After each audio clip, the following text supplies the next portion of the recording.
Haleluya, puji Tuhan. Kita bersyukur kepada Tuhan karena Tuhan baik dalam kehidupan kita. Kita ada lagi di dalam rumah Tuhan. Kita memuji membesarkan nama Tuhan. Puji Tuhan, mari kita segera membuka Alkitab kita. Kita membuka di dalam Injil Matius pasalnya yang ke-17. Matius pasal yang ke-17. Kita akan membaca di ayatnya yang ke-22 dan ayat yang ke-23. Matius pasal 17 ayat 22 dan ayat 23 berbunyi demikian. Pemberitahuan kedua tentang penderitaan Yesus. Pada waktu Yesus dan murid-muridnya bersama-sama di Galilea, ia berkata kepada mereka, Anak manusia akan diserahkan ke dalam tangan manusia, dan mereka akan membunuh dia, dan pada hari ketiga ia akan bangkit. Maka hati murid-muridnya itu pun sedih sekali. Puji Tuhan. Kalau kita membaca ayat ini adalah merupakan pemberitahuan yang kedua yang disampaikan oleh Tuhan Yesus kepada murid-muridnya, di mana anak manusia yaitu Yesus akan mengalami penderitaan. Artinya dikatakan di sana bahwa dia akan dibunuh. Mereka akan membunuh dia, tetapi Yesus katakan di dalam bagian selanjutnya, pada hari yang ketiga ia akan dibangkitkan. Bapak Ibu saudara-saudara sekalian yang dikasihi oleh Tuhan Yesus Kristus, penulis Injil Matius adalah merupakan salah satu murid dari Tuhan Yesus. Matius adalah murid dari Tuhan Yesus, sehingga ketika dia menuliskan Injil Matius, Matius menjelaskan dengan sangat jelas apa yang dilakukan, apa yang dikerjakan oleh Tuhan Yesus selama dia ada di dalam dunia. Nah, di dalam pemberitahuan yang kedua ini, Yesus berkata kepada murid-muridnya bahwa Yesus akan diserahkan kepada manusia. Artinya Yesus akan mengalami penderitaan, mengalami kesusahan, dan kemudian dia akan mati dibunuh. Tetapi Yesus berkata pada hari yang ketiga dia akan bangkit. Nah, murid-murid pada waktu itu mereka tidak memahami, belum mengerti, belum memahami apa yang Yesus sampaikan. Yang ada di dalam pemikiran mereka bahwa Yesus nanti akan disiksa dan kemudian dia akan mati. Oleh sebab itu di ayat selanjutnya dikatakan, maka hati murid-murid menjadi sedih sekali. Mereka merasa kehilangan, dan yang ada di dalam pikiran murid-murid pada waktu itu, mereka akan ditinggalkan oleh Tuhan Yesus. Mereka akan berpisah dari Tuhan Yesus. Mereka tidak mengerti, mereka tidak paham dengan apa yang dikatakan oleh Tuhan Yesus, bahwa pada hari yang ketiga dia akan dibangkitkan. Murid-murid belum paham untuk hal ini. Yang ada di dalam pikiran murid-murid, mereka akan berpisah dan mereka gelisah. Saya percaya perasaan murid-murid pada waktu itu mereka sedih, gelisah. Kenapa mereka gelisah? Kenapa mereka sedih? Karena mereka akan ditinggalkan oleh orang yang menjadi panutan mereka, guru mereka, orang yang mereka banggakan. Yesus yang menjadi pemimpin bagi mereka. Bahkan Yesus yang menjadi pemenuhan kebutuhan mereka. Yesus menjadi orang yang mereka banggakan di depan orang lain, di depan orang banyak, di depan orang sekitar mereka. Karena mereka dapat menunjukkan kepada orang-orang di sekitar mereka bahwa Yesus itu adalah seorang juru selamat. Yesus itu adalah seorang yang dapat menyembuhkan segala penyakit, bahkan membangkitkan orang mati. Karena Yesus melakukan itu di hadapan murid-murid, di depan murid-murid, dan di depan orang banyak. Nah sekarang Yesus katakan dia akan berpisah dari mereka. Saya yakin murid-murid ketika mendengar hal ini, bisa-bisa mereka mulai lemah iman mereka. Tetapi Yesus ketika dia menyampaikan hal ini, Yesus ingin melihat sejauh mana kesetiaan murid-murid kepada Yesus. Yesus ingin melihat sejauh mana kesungguhan mereka sebagai murid-murid. Apakah mereka akan pergi meninggalkan Yesus? Atau apalah yang bisa mereka lakukan untuk melampiaskan kegelisahan mereka karena mereka mendengar Yesus akan pergi. Karena mereka mendengar bahwa dikatakan oleh Tuhan Yesus anak manusia akan diserahkan ke dalam tangan anak manusia, dan dikatakan di sana mereka akan membunuh dia. Berarti Yesus akan mati. Mereka belum paham tentang yang dikatakan oleh Tuhan Yesus bahwa hari yang ketiga dia dibangkitkan. Kalau mereka mengerti akan hari yang ketiga Yesus dibangkitkan, pasti mereka tidak akan merasa sedih. Pasti mereka tidak akan merasa sedih. Kenapa? Karena mereka tahu pasti Yesus akan dibangkitkan. Mereka tidak memahami apa sebenarnya yang dimaksudkan oleh Tuhan Yesus pada hari yang ketiga dia akan dibangkitkan. Tetapi yang ada di dalam pikiran mereka, mereka gelisah dan mereka sedih. Bapak Ibu Saudara yang dikasihi oleh Tuhan Yesus Kristus, seringkali kita ketika diperhadapkan dengan situasi yang seperti ini, merasa kehilangan orang yang kita kasihi, Tuhan Yesus jauh-jauh hari sudah kasih tahu ke mereka. Tuhan Yesus jauh-jauh hari sudah kasih tahu bahwa dia akan meninggalkan mereka. Pasti kesedihan itu akan muncul. Nah, kesedihan, kegelisahan akan muncul. Mengapa? Karena tidak memahami apa yang menjadi rencana Tuhan. Nah tadi saya katakan, seringkali ketika kita ditinggalkan oleh orang yang kita kasih, tiba-tiba pasti awalnya kita sedih. Pasti awalnya kita pasti akan menjadi orang yang berduka gitu ya saudara ya. Berduka karena ditinggalkan tiba-tiba. Tetapi ketika dalam perjalanan waktu Tuhan menyatakan apa yang menjadi rencananya, yang tadinya tidak kelihatan, yang tadinya tidak tahu seperti apa maksud Tuhan, seperti apa yang menjadi rencana Tuhan, kita belum lihat. Tapi ketika perjalanan waktu, Tuhan mulai nyatakan apa yang menjadi rencana Tuhan dalam hidup kita. Yang tadinya kita anggap itu sesuatu yang membuat kita gelisah, membuat kita sedih, bahkan bisa-bisa membuat kita kehilangan damai sejahtera. Namun dalam perjalanan waktu, Tuhan perlihatkan apa yang menjadi rencananya. Demikian pun dengan murid-murid.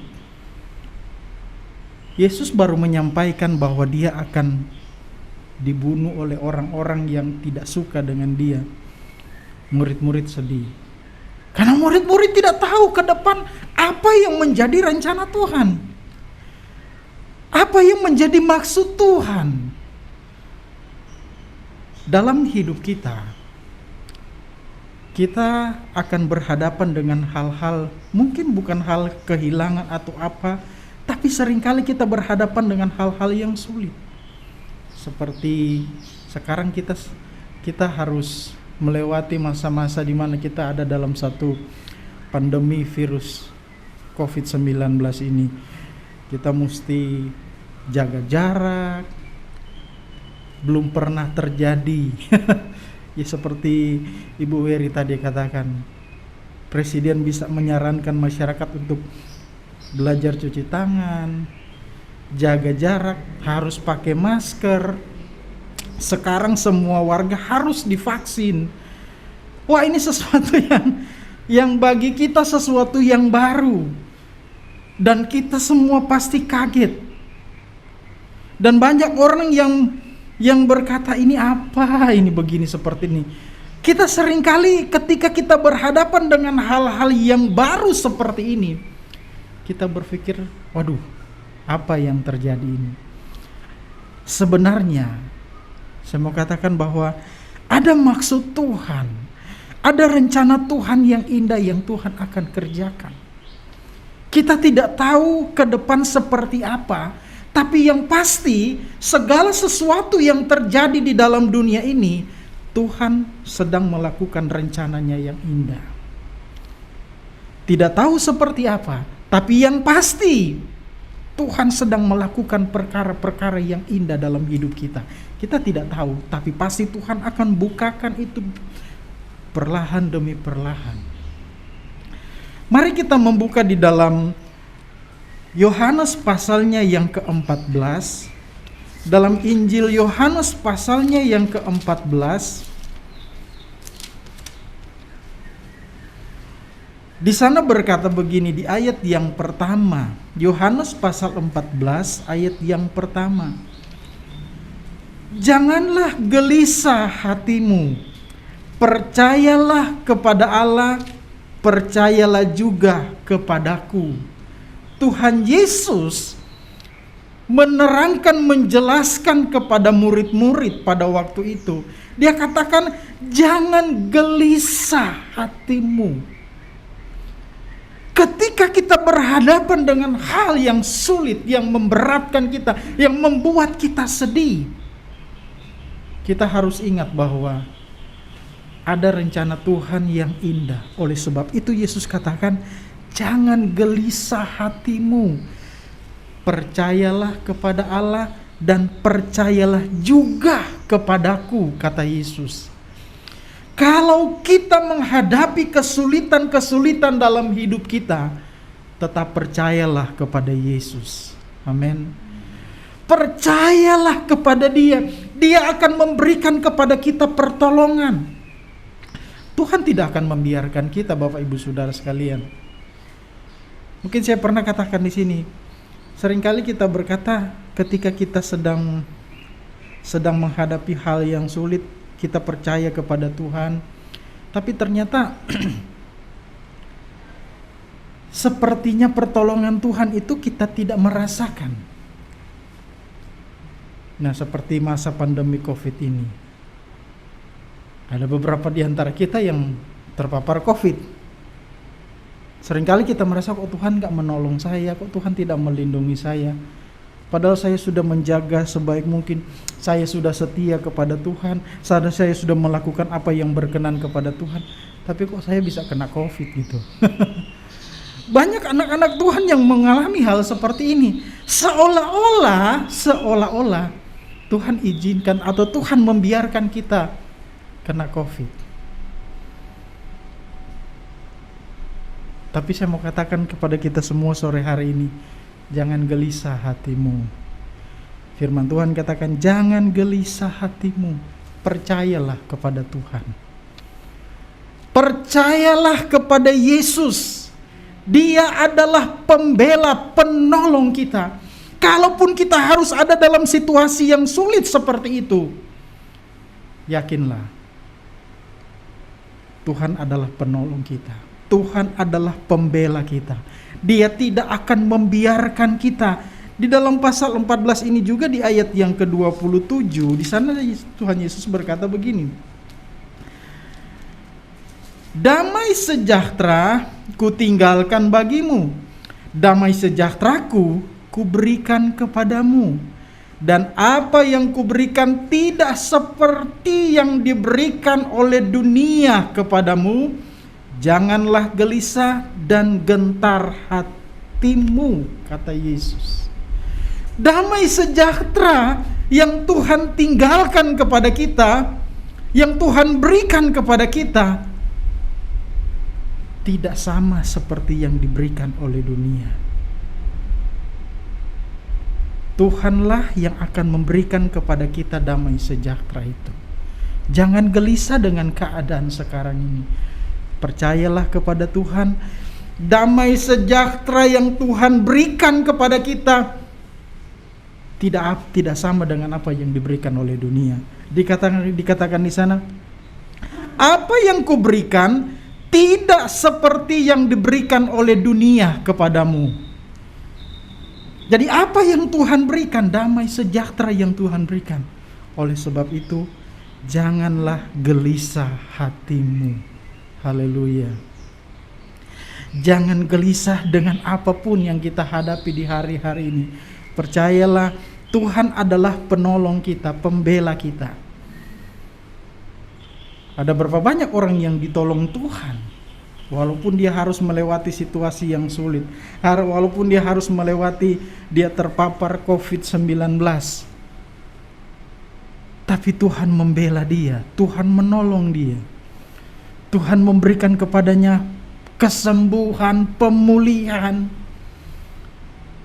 Walaupun tidak sedikit ada yang dipanggil Tuhan, tapi itu adalah jalan mereka. Tuhan tidak pernah salah.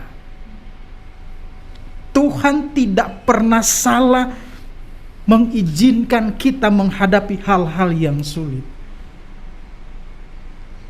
Apakah yang mereka yang terpapar COVID kemudian akhirnya dipanggil Tuhan, apakah Tuhan tidak menolong mereka, tidak menyembuhkan mereka? Saya mau katakan, Tuhan menolong mereka. Tuhan menyembuhkan mereka. Menyembuhkan mereka dari segala penyakit itu, menyembuhkan mereka dari segala kegelisahan itu. Dan mereka sudah senang, Bapak Ibu Saudara sekalian. Mereka yang dipanggil Tuhan. Dan ada yang sembuh, sehat sampai sekarang ini. Artinya bahwa pertolongan Tuhan itu seringkali kita pandang dengan cara pandang kita sebagai manusia. Tapi Tuhan memberikan pertolongan itu, Dia memberikan pertolongan dengan caranya Tuhan. Oleh sebab itu tadi saya katakan seperti murid-murid, mereka tidak mengerti apa yang disampaikan oleh Yesus. Yang ada di dalam pemahaman mereka, Yesus akan mati, dibunuh oleh orang banyak, dan mereka akan kehilangan Yesus. Mereka tidak tahu apa yang akan terjadi. Mereka tidak sangka tiba-tiba Yesus bangkit pada hari yang ketiga. Mereka tidak mengerti apa yang dimaksudkan oleh Yesus, Dia akan bangkit pada hari yang ketiga. Tapi yang ada di pikiran mereka, mereka akan kehilangan figur seorang guru yang terbaik. Mereka kehilangan seorang yang selalu mencukupkan kebutuhan mereka gitu. Mereka tidak tahu akan ada satu perkara yang ajaib yang Tuhan akan kerjakan. Pesan dalam firman Tuhan ini bahwa jangan kita gelisah. Percayalah kepada Tuhan. Tuhan akan melakukan perkara-perkara yang ajaib dalam kehidupan kita. Kita tidak tahu seperti apa Tuhan melakukan itu. Tapi yang pasti Tuhan Yesus katakan, damai sejahteraku kutinggalkan.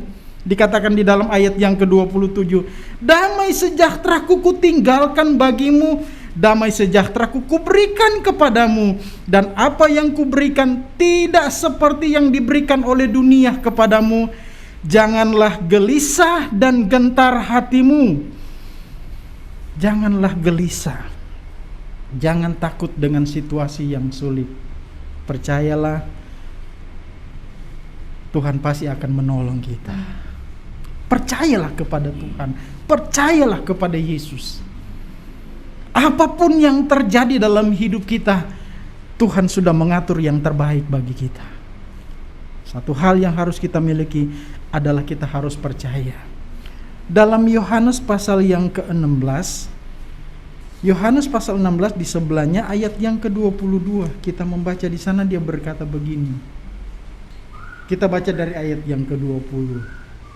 Aku berkata kepadamu, sesungguhnya kamu akan menangis dan meratap, tetapi dunia akan bergembira. Kamu akan berduka cita, tetapi duka citamu akan berubah menjadi sukacita.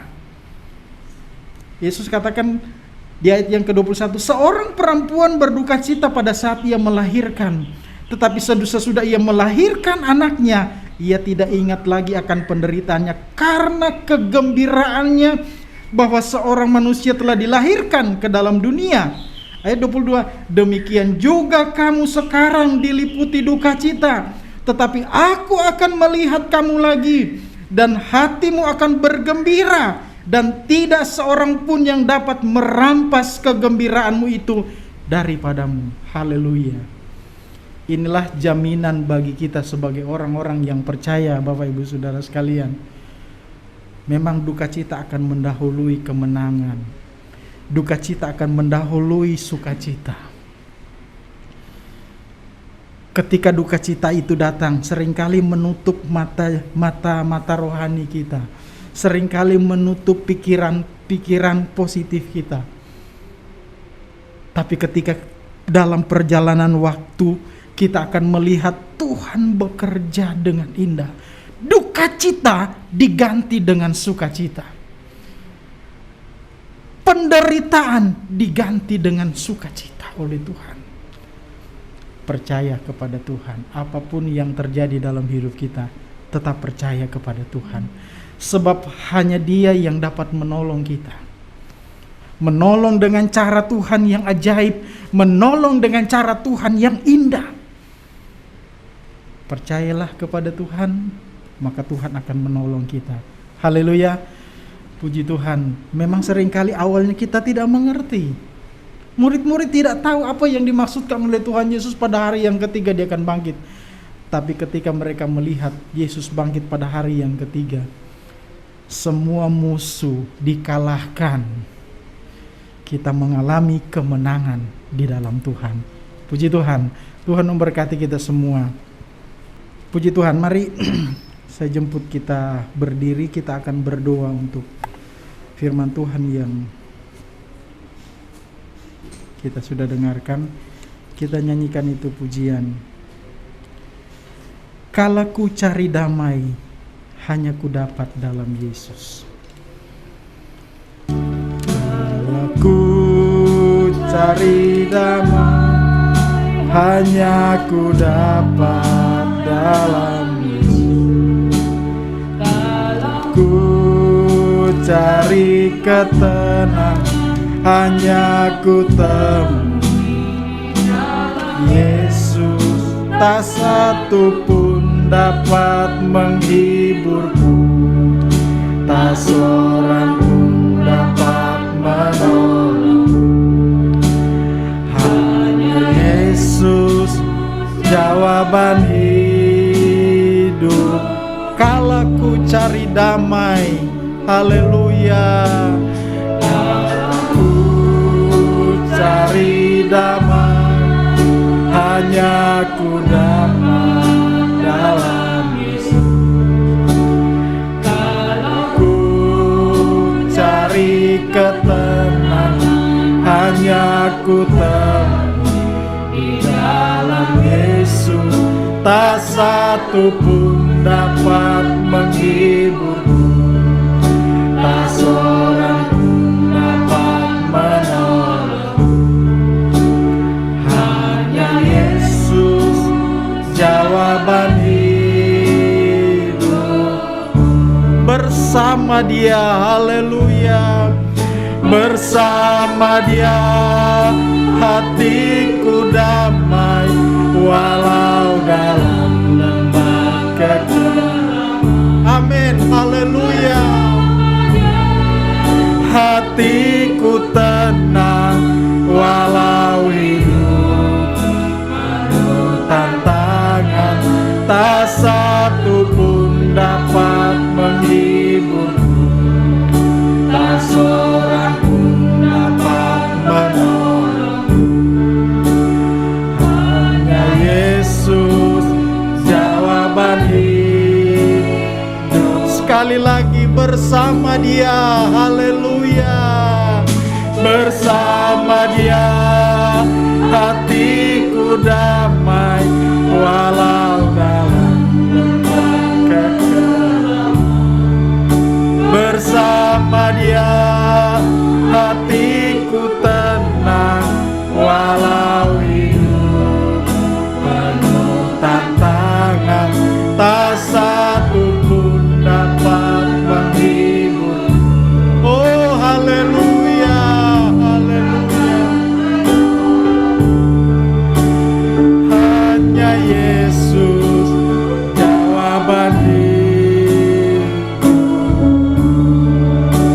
Haleluya, haleluya. Terima kasih Tuhan. Hanya Engkaulah jawaban di dalam hidup kami. Di dalam dunia yang penuh dengan kesusahan ini, di dalam dunia yang penuh dengan penderitaan ini Tuhan, tetapi kami bersyukur hanya di dalam Engkau kami mendapatkan pertolongan, hanya di dalam Engkau kami mendapatkan damai sejahtera itu Tuhan. Terima kasih Tuhan. Kami mau tetap percaya kepada Engkau. Kami mau tetap setia kepada Engkau.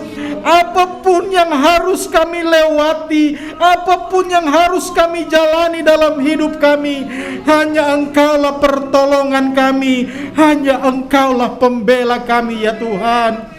Terima kasih Bapa di dalam sorga. Terima kasih Tuhan Yesus, terpujilah nama-Mu Tuhan. Saat ini Tuhan, hamba berdoa kalau ada di antara jemaat Tuhan, mungkin di rumah mereka masing-masing saat ini sedang mengalami sakit ya Tuhan. Kami berdoa Tuhan, jamah mereka dalam nama Tuhan Yesus. Tuhan pulihkan, Tuhan sembuhkan kami semua Tuhan. Biarlah jemaat-jemaat mengalami pertolongan Tuhan. Nyatakan kuasa-Mu Tuhan. Nyatakan mujizat-Mu itu Tuhan.